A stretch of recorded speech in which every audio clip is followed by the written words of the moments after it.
Bagaimana kalau Amerika dan Tiongkok resesi bersamaan di tahun 2023, yang keduanya diawali dengan runtuhnya harga rumah, jumlah stok perumahan, apartemen, dan kondominium tempat tinggal yang berlebihan, tidak ada pembeli, menyebabkan mati bunga bank tidak mengalir lancar. Suku bunga pinjaman pembelian rumah meningkat tajam, menyebabkan daya beli turun, pembeli rumah baru tidak ada, yang membayar cicilan tidak kuat lagi menanggung naiknya harga cicilan dan pokok, serta bank pendana bangkrut. Semua ini sudah terjadi, persis seperti di tahun 2008 di Amerika.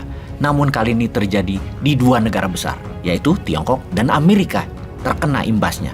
Mereka sedang bermasalah, terkena masalah properti dan keuangan yang parah. Penting bagi kita untuk menyadari apa yang akan terjadi pada dunia di tahun 2023, di mana hal ini bukan ramalan, namun kita hanya membaca data, melihat fakta. Juga kita mengingatkan sisi positifnya bahwa banyak bilioner lahir di era kegelapan ekonomi. Jauh lebih cepat bilioner baru lahir di masa krisis daripada bilioner tercipta di masa ekonomi normal. Ini catatan penting untuk New Mind menjadi para bilioner baru.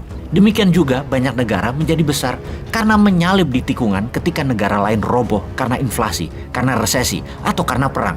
Di tahun 98 sampai tahun 2000 muncul banyak bilioner baru di Indonesia dan juga di dunia. Juga di tahun 2008 dalam krisis subprime mortgage tersebut. Dan di krisis 2003-2004 dunia ini harusnya membuat Indonesia menjadi negara besar. Dan Anda sahabat New Mind jadi bilioner semua. Sekarang kita bahas lebih detail dan kita bukakan solusi untuk New Mind ambil kesempatan. Ada 3 hal yang parah yang akan terjadi di tahun 2023 yang kalau kita tidak antisipasi, jangankan warganya menderita. Sebuah negara bisa jadi negara gagal dan ambiar pemerintahannya kalau tidak bisa baca dan tidak bisa melakukan antisipasi. Hal pertama yang parah adalah efek dari peristiwa di tahun 2020 di mana 4 negara besar melakukan printing money untuk memberi stimulus kepada negaranya. Total 4 negara tersebut mencetak uang, mata uang masing-masing yang kalau didolarkan nilainya sejumlah 35 triliun dolar. Ini sebuah tindakan gila karena cetak uang untuk create demand itu salah besar. Mereka adalah negara Tiongkok 8 triliun dolar, Amerika 20 triliun dolar, Jepang 4 triliun, dan Inggris 3 triliun dolar. Inilah yang menyebabkan inflasi besar di Inggris pada saat ini. Inflasi besar di Amerika dan Tiongkok. Hanya Jepang yang tidak terlalu besar inflasinya saat ini, tapi tidak tahu kalau tahun depan. Tetap tingginya harga minyak, crude oil dan BBM dunia karena OPEC Plus yang berpihak pada Rusia memainkannya. Ini akan kita jelaskan di tempat yang lain segera. Semuanya mengakibatkan daya beli turun, harga-harga tinggi, produksi turun, dunia masuk ke vicious circle. Oke, sebentar kita terangkan apa itu vicious circle. Vicious circle adalah sebuah kegiatan ekonomi yang memburuk, yang menular membuat keburukan lainnya. Keburukan beruntun, keburukan yang menarik ekonomi ke arah bawah. Seperti halnya sebuah kapal tenggelam.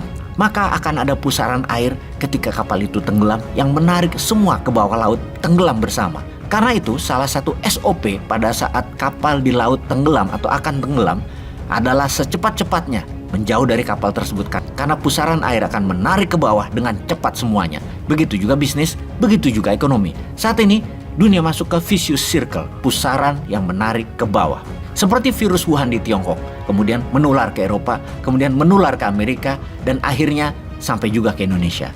Dan dalam masalah inflasi di awal tahun 2022 ini, pertama yang kena adalah negara-negara Afrika, kemudian negara-negara Amerika Latin, sekarang negara-negara Eropa, kemudian Amerika.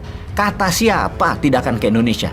Jangan sampai kayak waktu COVID, pejabatnya dengan sombong mengatakan tidak mungkin COVID ke Indonesia karena kuat kita orang Indonesia, karena pada makan nasi kucing. Ada lagi yang mengatakan, Perdana Menteri Indonesia kalau nggak salah, yang mengatakan nggak mungkin masuk ke Indonesia karena pas musim panas virusnya mati. Ternyata masuk juga. Demikian juga inflasi tinggi yang telah terjadi di Indonesia, namun berita media massa ditutupi tidak boleh menyiarkan seperti ini. Siapa yang berani garansi inflasi tinggi, daya beli turun, kemudian tidak terjadi resesi di Indonesia? Ada sih pengumuman pejabat tinggi yang mengatakan pendapatan pajak Indonesia selalu naik, pertumbuhan ekonomi Indonesia naik 5%, kemudian inflasi hanya 4%, semua terkendali di Indonesia. Indonesia akan survive di tahun 2023, tidak terkena dampak inflasi dunia, tidak turun daya belinya, tidak ada resesi, walau seluruh dunia gelap. Benar begitu? Atau janji kampanye? Sepertinya ini hanya perkataan janji kampanye deh. Sungguh, kenyataan hidup itu tidak semanis janji kampanye. Ini realita ekonomi dunia. Pasti kena imbasnya resesi dunia ke Indonesia cepat atau lambat, dan bagaimana Indonesia mengantisipasinya. Yang ketiga, yang terakhir adalah Tiongkok pasti kena pukulan parah semodel subprime mortgage di tahun 2008 di Amerika. Mirip dan pasti terjadi. Bank kering duitnya, properti oversupply dan tidak ada pembeli. Bayangkan, dari GDP nasional Tiongkok, properti itu memberi kontribusi 27%. Ini gila sekali nilainya.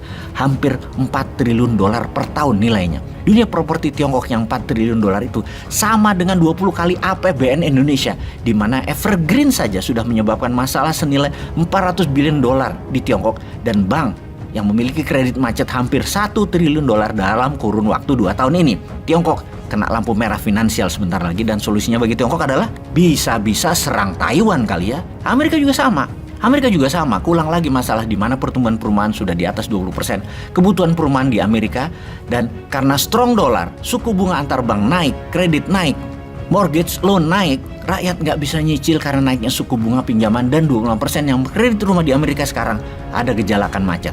10% sudah macet, jadi bisa 35% macetnya.